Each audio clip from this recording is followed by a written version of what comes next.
السلام علیکم۔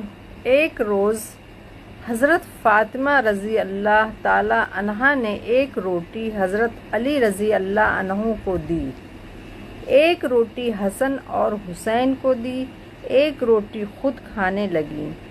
جب آدھی روٹی کھا لی تو کچھ یاد آیا۔ حضرت فاطمہ رضی اللہ تعالی عنہا نے وہ آدھی روٹی لے کر چادر سے خود کو ڈھانپ کر چل پڑیں۔ تھوڑی دور جا کے دیکھا کہ حضرت محمد صلی اللہ علیہ وسلم مسجد سے نکل رہے تھے۔ فاطمہ رضی اللہ تعالی عنہا نے سلام کیا اور نبی پاک صلی اللہ علیہ وسلم سے بولیں، بابا میں آپ کے لیے روٹی لائی ہوں۔ نبی پاک صلی اللہ علیہ وسلم کی آنکھوں میں آنسو آ گئے اور فرمایا، فاطمہ میں 3 دن سے بھوکا ہوں، میں نے کچھ نہیں کھایا۔